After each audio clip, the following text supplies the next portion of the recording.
یہ وہ دن تھا جب ایک بہت ہی خوفناک نیچرل ڈیزاسٹر آنے والا تھا، اور اس ڈیزاسٹر کا نشانہ ایک ایسا شہر تھا جہاں کے لوگ خود کو خدا سمجھتے تھے۔ آئی لینڈ پر بنا یہ شہر اور اس میں موجود انسانوں کی یہ پوری سیولائزیشن اس دن تباہ ہونے جا رہی تھی۔ نہ صرف یہاں موجود بلڈنگز بلکہ ان کے تمام آئی لینڈ کے ساتھ ساتھ یہاں بسنے والی پوری سیولائزیشن ایک ایسی تباہی کا نشانہ بن چکی تھی جس میں ان کا نام و نشان ہی مٹ گیا تھا۔ 11,000 سال پہلے اس پوری سیولائزیشن کو ایک خطرناک سونامی نکل گئی تھی، اور وہ بھی صرف ایک ہی رات کے اندر۔ یہ کہانی ہے انسانوں کی ایسی سیولائزیشن کی جس کو آج ہم اٹلانٹس کے نام سے جانتے ہیں۔ اٹلانٹس کی یہ حیران کرنے والی سٹوری اینشل گریس کے ایک فلاسفر نے آج سے 2000 سال پہلے لکھی تھی۔ اس فلاسفر کا نام پلیٹو ہوا کرتا تھا۔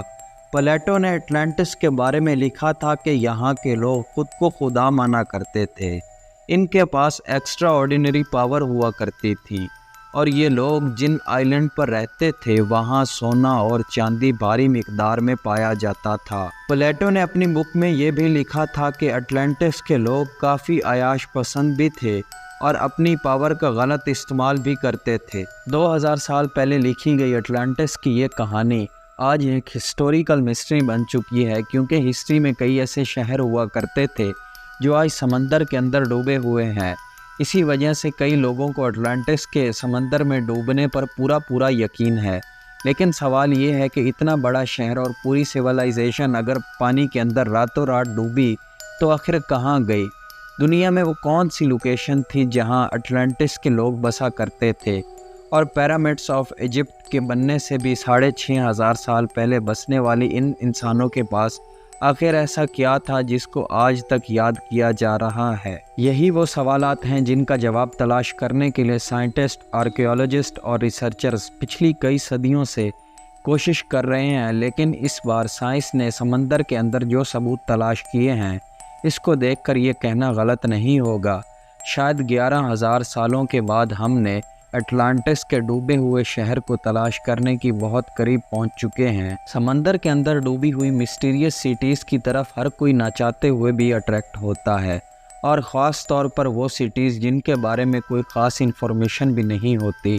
ان مسٹیریس سٹیز میں اگر سب سے ٹاپ پر کسی کا نام آتا ہے تو وہ اٹلانٹس کا ہے۔ اٹلانٹس کو سمندر میں تلاش کرنے کے لیے کافی کوشش کی گئی ہے۔ ان میں سے ایک اٹیمپٹ جاپان کے ایک ریموٹ آئی لینڈ کے قریب کیا گیا تھا جو یونا گولی کے نام سے جانا جاتا ہے۔ یہاں موجود سمندر کا پانی نہ صرف خوفناک ہے بلکہ اس جگہ اکثر ٹائفونز بھی نکلتے ہیں۔ ساتھ ساتھ یہاں پانی کے اندر ہیمرڈ شارکس کے ٹولے بھی منڈلاتے دیکھے جا سکتے ہیں، کیونکہ سمندر کے اندر خطرناک حصے میں ڈائیونگ کرنا ڈیپ سی ڈائیور کے لیے ایک بہت بڑا چیلنج ہوتا ہے۔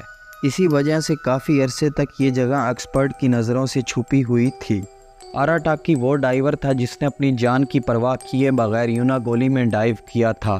اس ڈائیور کا کہنا تھا کہ جب میں پانی کے اندر گیا تو یہاں پانی بالکل کرسٹل کلیئر تھا، اور اس میں باٹم پر ایک عجیب و غریب اسٹرکچر بنا ہوا دیکھا۔ پہلے تو آراٹاکی نے سمجھا یہ ایک نارمل پتھر کا پہاڑ ہے، لیکن اس کا شک یقین میں تب بدل گیا جب اس نے اس پہاڑ نما اسٹرکچر پر سیڑھیوں جیسے سٹیپس بنے ہوئے دیکھے۔ اس ڈائیور کو یہ سمجھ نہیں آ رہا تھا کہ اگر یہ نیچرل پتھر کا پہاڑ ہے تو اس میں سٹیپس کیوں بنے ہوئے ہیں۔ لیکن جب آراٹاکی اس اسٹرکچر کو ایگزامن کرنے کے لیے مزید نیچے گیا تو اس نے جو دیکھا اس کے لیے یقین کرنا کافی مشکل ہو چکا تھا۔ جی ہاں، یہ پورا اسٹرکچر 6 فٹ بال فیلڈ جتنا بڑا اور اس کی ہائٹ 1 سٹوری بلڈنگ جتنی اونچی تھی۔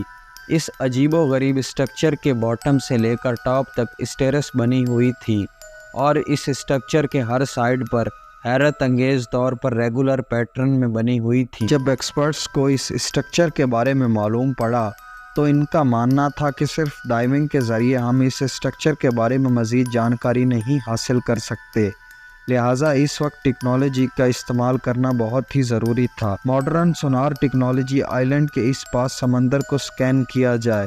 سونار ایک ایسی ڈیوائس ہوتی ہے جس کو جب پانی میں ڈالا جاتا ہے تو وہ ایک خاص ساؤنڈ ویوز پھینکتا ہے۔ یہ ساؤنڈ ویوز سمندر میں موجود ڈیفرنٹ چیزوں سے ٹکرا کر ریفلیکٹ ہوتی ہے، اور تبھی ایک ریسیور ریفلیکٹڈ ساؤنڈ ویوز کو کیپچر کرتا ہے، اور پھر کمپیوٹر کی مدد سے اس کا 3D ماڈل بنایا جاتا ہے۔ سونار اسکیننگ کی ٹیم یونا گولی آئلینڈ کے پاس پہنچی اور انہوں نے یہاں سمندر کے باٹم کا کمپلیٹ سکین کیا۔ جب سکین کا 3D ماڈل بنایا گیا تو ساری حقیقت کھل کر سامنے آ چکی تھی۔ ہزاروں سالوں کے بعد اس مسٹیریس اسٹرکچر کا لے آؤٹ پہلی بار اس 3D ماڈل میں دیکھا جا رہا تھا، اور جو کچھ دیکھا جا رہا تھا اس پر یقین کرنا کافی مشکل تھا۔ یہ ایک بہت ہی عالی شان، انتہائی خوبصورت اور شاندار محل نما اسٹرکچر تھا۔ اس امیزنگ ڈسکوری نے پوری دنیا کے آرکیالوجسٹ، جیولوجسٹ اور سائنٹسٹ کو حیران کر دیا تھا۔ ہر کوئی اس اسٹرکچر کو دیکھنے کے لیے یونا گونی آئلینڈ پر پہنچنے میں لگا ہوا تھا، جن میں سے ایک میری جیولوجسٹ پروفیسر مساکی کیمورا بھی تھے۔ پروفیسر کیمورا نے اس اسٹرکچر کو دیکھا تو ان کا ماننا تھا کہ اس میں کوئی شک نہیں ہے کہ یہ انسانوں کا بنایا ہوا اسٹرکچر ہے، کیونکہ اس میں کچھ ایسے فیچرز بھی تھے جس سے یہ ثابت ہو رہا تھا کہ یہ ہزاروں سال پہلے جب اسٹرکچر پانی سے باہر ہوا کرتا تھا تو یہ کسی ان ناؤن سویلائزیشن کے استعمال میں تھا۔ اس اسٹرکچر میں اندر جانے کا ایک ٹنل بھی بنا ہوا تھا جو شاید اس کی مین انٹرس تھی۔ اس انٹرس اور سٹیرس تک جانے کا ایک پراپر راستہ بنا ہوا تھا۔ یہ سٹیرس باقاعدہ اسٹرکچر کے ٹاپ تک جا رہی تھی۔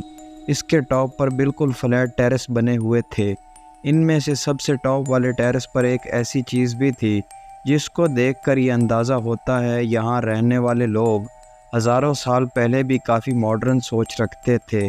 جی ہاں، ایک ٹرائینگل شیپ کا پول بھی بنا ہوا تھا جہاں پروفیسر کیمورا کے خیال کے مطابق لوگ نہانے کے بعد یہاں سن باتھ کرتے ہوں گے۔